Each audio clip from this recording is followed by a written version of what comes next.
여러분, 삶을 살다 보면 누구나 내 인생은 왜 이렇게 꼬였지라는 그런 생각을 여러분들 아마 한 번쯤 해보셨을 겁니다. 예상하지 못한 실패, 반복되는 좌절, 그리고 나를 짓누르는 불안감 속에서 헤어나오기가 어렵다고 느껴질 때가 사람들은 있다는 거죠. 하지만 인생의 꼬임은 단순히 불운이나 문제로만 보아서는 안 된다는 겁니다.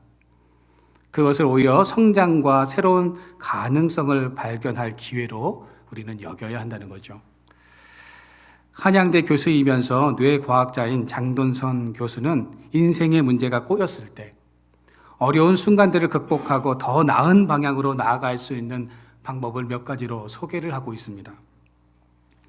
화면을 좀 띄워주시겠어요? 먼저 첫 번째는요, 두려움 대신 도전하기입니다. 실패나 좌절이 두렵더라도 부딪혀보면 생각보다 괜찮다는 것을 느끼게 된다는 겁니다. 두 번째입니다. 타인의 삶과 비교하지 않기입니다. 겉보기에는 완벽하게 보이는 그런 사람일지라도 모든 사람의 삶에는 각자의 꼬임이 존재한다는 거죠. 세 번째는요, 지속적으로 시도하기입니다. 실패가 반복되더라도 멈추지 말고 기회는 예상하지 못한 순간에 찾아올 수 있다는 것을 기억해야 한다는 겁니다. 네 번째는요, 작은 성공에 집중하기입니다. 큰 성공도 중요하지만 작은 성공을 쌓아가는 과정에서 우리는 자신감을 얻을 수 있기에 매일 자신을 칭찬하라는 거죠. 다섯 번째는요, 꼬인 순간을 성장의 기회로 삼으라는 겁니다. 어려움이 도리어 나를 더 단단하게 만들어주는 경험이라고 생각을 하고 그것을 기회로 삼으라는 겁니다. 여러분, 오늘 본문 말씀에 보시면 이스라엘 백성들의 삶이 지금 꼬이는 순간이 찾아왔다는 겁니다.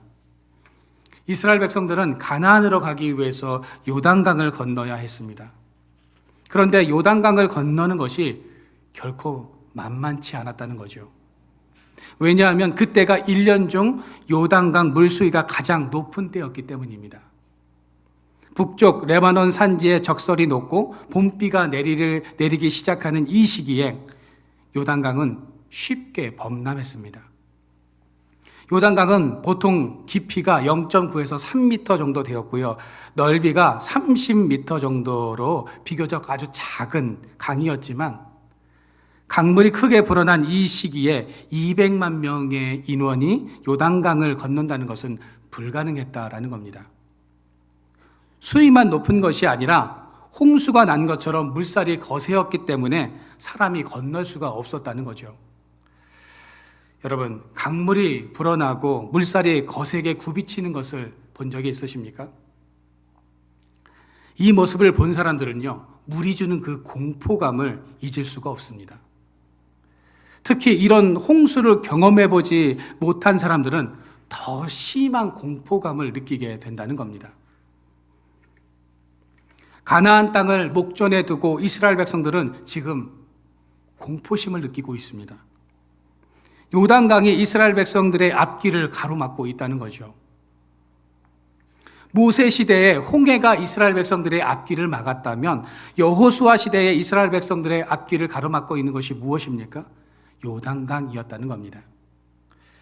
모세는 하나님의 명령에 순종해서 지팡이를 든 손을 바다 위로 내밀어서 홍해가 갈라지는 기적을 일으켰습니다. 그렇다면 요단강 앞에 놓인 이스라엘 백성들은 어떠했을까요? 모세가 있었더라면 홍해를 갈랐던 것처럼 이 요단강을 모세가 있어서 갈라주었으면 얼마나 좋았을까라는 그런 아마 생각을 하고 있었을 겁니다. 모세는 홍해를 갈랐던 인물이죠. 그런데 여호수아는 어떻습니까? 아직 모세만큼의 능력도 지도력도 발휘하지 못하고 있는 아주 난감한 상황에 처하게 된 것입니다. 여호수아와 이스라엘 백성들은 인생의 또 다른 장애물을 만나게 되었다는 거죠. 이 문제는 인간의 능력으로는 해결할 수 없는 문제였습니다. 이러한 상황 속에서 하나님께서는 인생의 문제를 어떻게 해결해 주셨는가를 우리가 알아보면서 같이 은혜를 나누고자 합니다. 첫 번째는요, 정면으로 돌파라고 말씀하십니다. 하나님은 여호수아에게 이 시기가 지나면 물이 금세 잦아들 것이고 그때가 되면 너희들이 이 요단강을 편하게 건널 수 있을 거야 라고 말씀하지 않으셨습니다. 공포심을 느끼고 있는 여호수아와 이스라엘 백성들을 향해서 하나님은 앞으로 나아가라 라고 말씀하십니다. 한 발자국도 움직이지 못하고 머뭇거리고 있는 여호수아와 이스라엘 백성들에게 하나님은 나아가라고 말씀하시죠. 그것도 지금 오늘부터 시작하라고 하나님께서는 말씀하십니다. 여호수아 3장 7절 말씀에 보면 상반절에 보면 이렇게 나와 있습니다. 여호와께서 여호수아에게 이르시되 내가 오늘부터 시작하여 라고 말씀하십니다. 하나님은 여호수아에게 요단강 강물의 시기를 잘 보고 있다가 물이 좀 잦아들면 그때 건너거나 요단강의 수위가 가장 낮은 지역이 어디인지 물살이 조금 약해지는 장소가 어디인지를 잘 파악하라고 말씀하지 않으셨습니다. 하나님께서는요, 지금 어때요? 군대식으로 밀어붙이고 계십니다. 요단강의 수위가 최고조이지만 그것을 무시하고 오늘 당장 지금 이 요단강을 건널 것을 말씀하십니다. 왜 하나님은 공포에 떨고 있는 불가능해 보이는 일에 도전하라고 말씀하고 계실까요? 누가 봐도 할 수 없는 일인데 그것도 오늘 당장 하나님께서는 하시라고 말씀하고 있는 것일까요? 이미 광야에서 40년의 세월을 보낸 이스라엘 백성들에게 2달에서 3달을 더 기다린다는 것은 어려운 일이 아닙니다. 그렇죠? 하지만 하나님은 오늘부터 하라고 말씀을 하십니다. 에베소서 5장 16절부터 17절까지 말씀을 우리가 같이 한번 말씀을 읽어보도록 하겠습니다. 같이 읽겠습니다. 시작.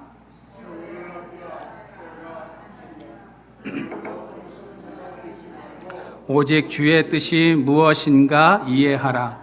여러분, 이 말씀은 하나님이 우리에게 주신 기회의 시간을 놓치지 말고 잘 선용할 것을 말씀하는 내용입니다.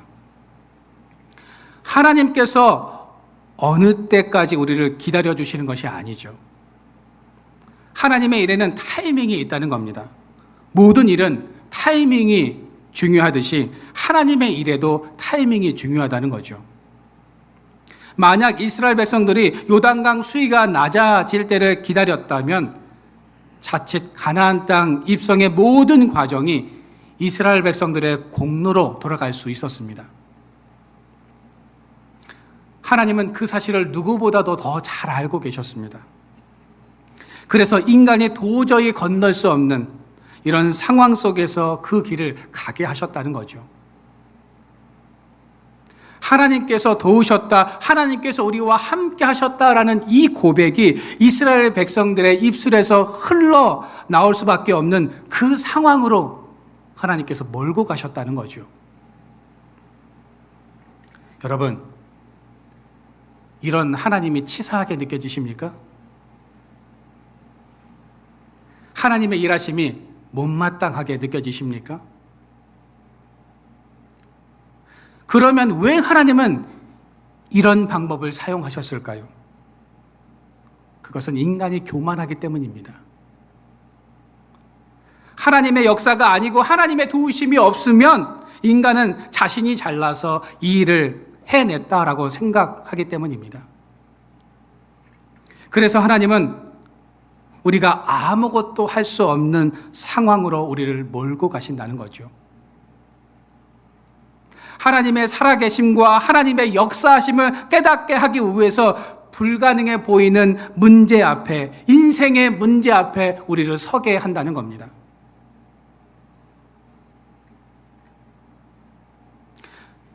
하나님께서는 기다리고 계시다가 하나님, 제가 이 문제를 해결할 수 없습니다.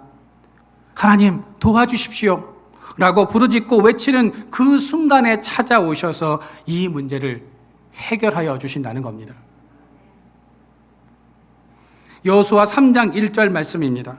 우리가 이 말씀을 같이 한번 읽어보도록 하겠습니다. 시작. 또 여호수아가 그와 모든 이스라엘 자손들과 함께 더불어 시팀에서 떠나 건너가기 전에 거기서 유숙하니라. 여러분, 여호수아가 뭘 하고 있습니까? 아침에 일찍 일어나서 뭘 했을까요? 막 머리 감고 막 양치질하고 했을까요? 뭘 했을까요? 예, 기도입니다. 인생의 문제를 해결해 주실 것을 하나님 앞에 간구했을 겁니다. 그리고 하나님의 응답을 받게 됩니다. 여호수아는 이 인생의 문제를 정면 돌파하라는 하나님의 음성을 듣게 되었다는 것입니다. 여러분, 하나님은 언제 일하십니까? 우리가 기도할 때 일하십니다. 또 하나님은 언제 일하십니까? 인간이 가장 무능할 때입니다. 아무것도 할 수 없을 때 하나님은 일하십니다. 인간의 계산이 나오지 않는 그 순간이 바로 하나님의 시간이고 하나님의 활동하는, 하나님의 놀라운 역사가 일어나는 시간임을 믿으시기를 바랍니다. 인간의 계산과 능력으로 우리가 무엇을 이루려고 할 때 하나님은 아무런 일도 하지 않으십니다. 그때 하나님은 기다리시지요. 따라서 우리 믿음의 성도들은 우리의 인생이 꼬이는 그 순간에 하나님께서 어떻게 그 문제를 해결하시는가에 집중하고 기대해야 하는 것입니다. 여러분, 하나님의 일하심을 믿으시기를 바랍니다. 하나님의 일에도 타이밍이 있다는 이 사실을 믿고 하나님의 말씀을 의지하고 그 말씀에 순종하는 삶을 살아가시기를 바랍니다. 하나님은 우리가 무엇인가를 할 수 있다고 자만하고 자신만만할 때 일하시는 것이 아니라 인간의 무능함을 경험하고 내가 할 수 없다고 고백하는 그 순간에 일하심을 믿으시기를 바랍니다. 여러분, 지금 삶이 엉망진창이십니까? 모든 것이 지금 꼬여있지는 않으십니까? 내가 아무것도 할 수 없는 그런 상황은 아니십니까? 그렇다면 하나님이 일하시는 때입니다. 하나님께서 역사하실 그 타이밍이 온 것임을 믿고 하나님의 일하심을 기대하는 저와 여러분들의 삶이 되어지기를 주님의 이름으로 축원드립니다.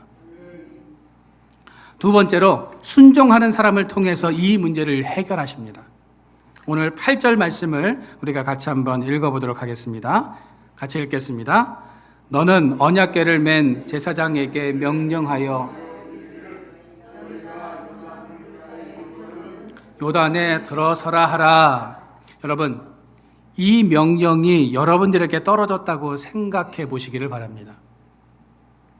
비현실적이고 비상식적인 상황에서 여러분들은 순종할 수 있으시겠습니까?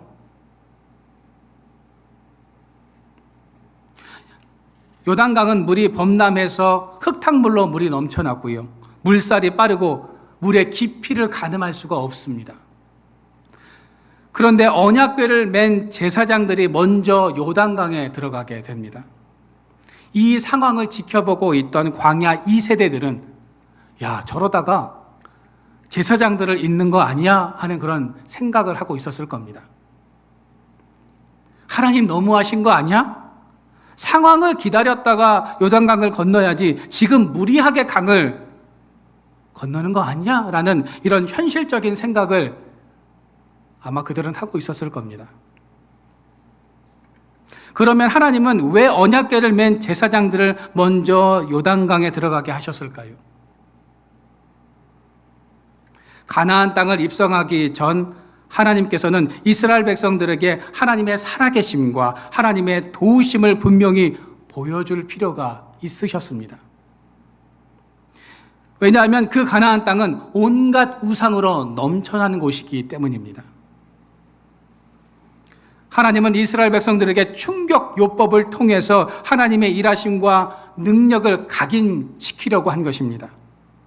모세와 함께 했던 내가 지금도 너희들과 함께 있다는 이 사실을 분명히 보여주시려고 했던 것입니다.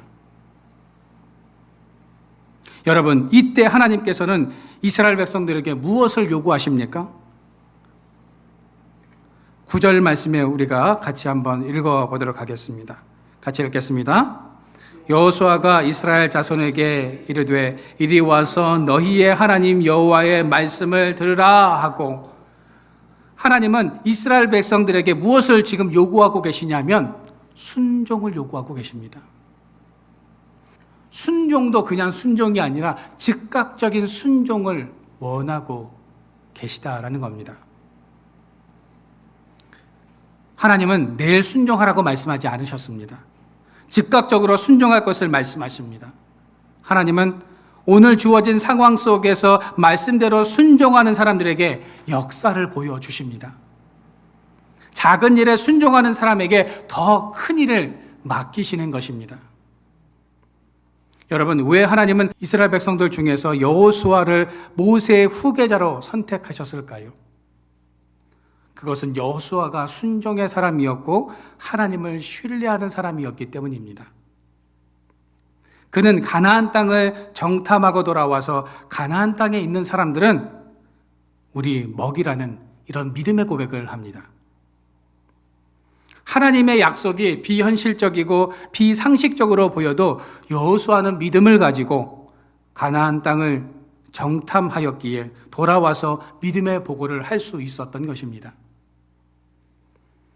여러분, 하나님은 여호수아처럼 순종하는 사람을 통해서 위대한 승리의 역사를 만들어 가십니다. 신명기 28장 1절입니다. 우리 같이 성경 말씀을 읽어보도록 하겠습니다. 시작. 하나님 여호와의 말씀을 삼가 듣고 명령하는 그 모든 명령을 지켜 행하면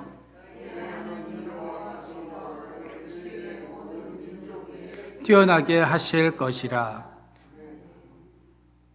신명기 28장에 보면 하나님께서 그 말씀에 순종하는 사람들에게 어떤 복을 주시는지를 열거해 놓고 있습니다.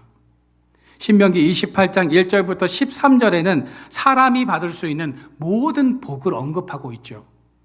그 가정의 가축과 기물들까지 복을 받게 될 것이라고 말씀하고 있습니다. 그런데 복을 받을 수 있는 그 조건이 무엇인지 아십니까?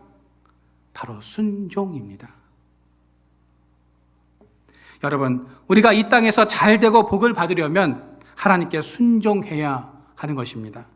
그것도 하나님이 오늘 하시는 모든 명령에, 오늘 나에게 주시는 그 말씀에 우리는 순종해야 한다는 거죠. 오늘 하나님께서 주신 말씀을 믿고 순종하면 하나님께서 우리를 책임져 주십니다. 우리와 동행하여 주십니다. 꼬였던 우리의 모든 삶을 풀어주십니다. 요단강에 갈라지는 것 같은 역사를 우리의 삶에도 일어나게 하십니다. 오늘도 이 사실을 믿으시기를 바랍니다.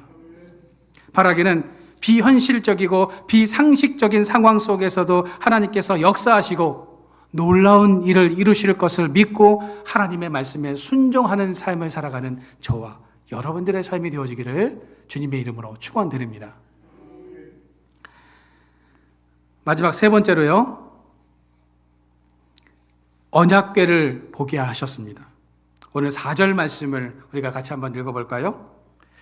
우리 4절 말씀을 같이 한 목소리로 읽겠습니다. 시작. 그러나 너희와 그 사이 거리가 2000규빗쯤 되게 하고 그것에 가까이 진 말라. 그리하면 너희가 행할 길을 알리니 너희가 이전에 이 길을 지나보지 못하였음이니라 하니라. 언약궤와 백성들 간의 거리를 얼마큼 두라고요? 2000규빗.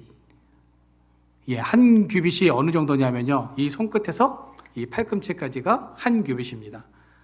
보통 45cm 정도 되는 길인데요, 2000규빗 정도 되면 대략 900m 정도 되는 거리입니다. 하나님께서 왜 이 2000규빗쯤 거리를 두라고 말씀하셨을까요? 200만 명의 모든 백성들이 언약궤를 볼 수 있는 거리가 바로 이 2000규빗이었습니다. 남녀노소 할 것 없이 온 백성들이 언제 어디서든지 하나님을 볼 수 있도록 하기 위해서 이 2000규빗을 떨어지게 하셨던 것입니다.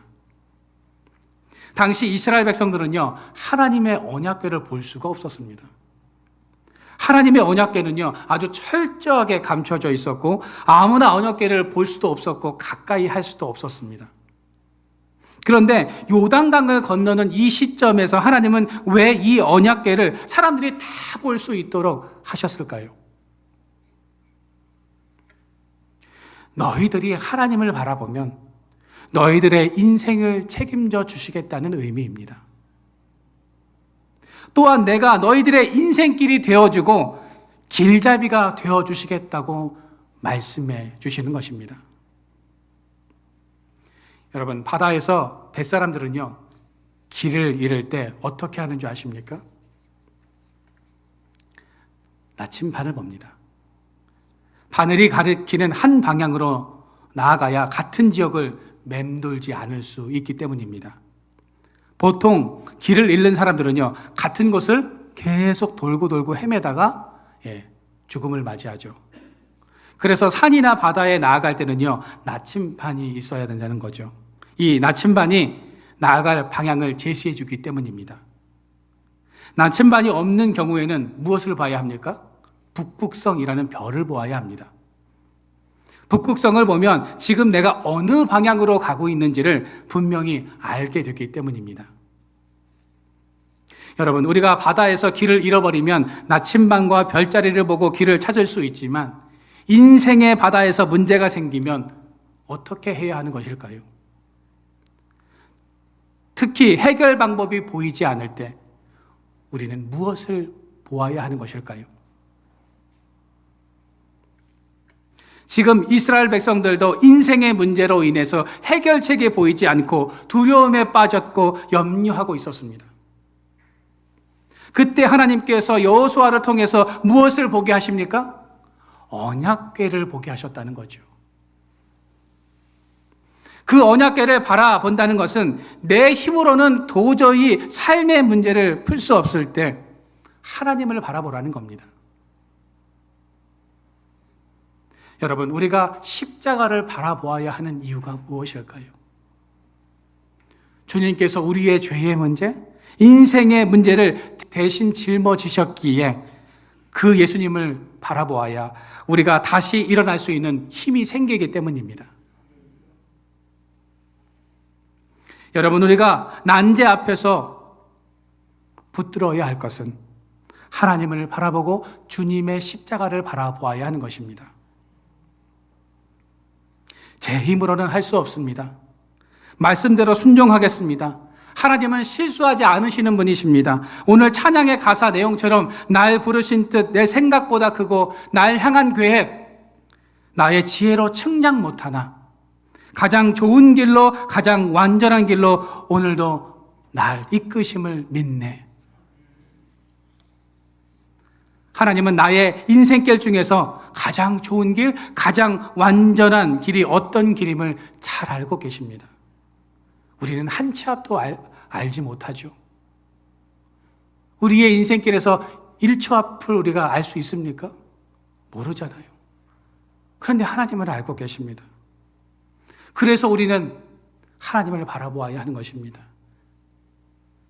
그 십자가를 바라보고 그 언약궤를 맨 제사장들을 따라서 믿음의 길을 걸어가야 하는 것입니다.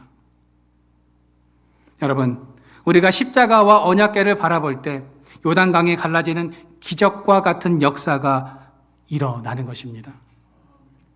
하나님보다 앞서지 않고 하나님의 말씀을 따라서 믿음으로 살아갈 때 위기를 기회로 바꿀 수 있게 되는 것입니다. 여러분, 삶에 꼬인 문제들이 있으십니까? 그 문제로 인해서 지금 낙심하고 계십니까? 무엇을 해야 할지 해결책을 찾지 못하고 계십니까? 여러분, 그럴 때 사람을 의지하거나 사람을 바라보는 것이 아니라 십자가를 바라볼 때 우리는 승리할 수 있고 그 문제가 해결될 수 있는 것입니다. 결론을 맺겠습니다. 바라기는 삶의 문제가 생겼다면 그때가 하나님이 일하시는 때이며 역사하시는 타이밍임을 믿으시기를 바랍니다. 비현실적이고 비상식적인 상황 속에서 하나님께서 놀라운 일을 이루실 것을 믿고 하나님의 말씀에 순종하는 삶을 살아가시기를 바랍니다. 내가 하나님보다 앞서는 삶이 아니라 십자가를 바라보며 주님께서 가셨던 그 길을 믿음으로 따라가는 저와 여러분들의 삶이 되어지기를 주님의 이름으로 축원드립니다.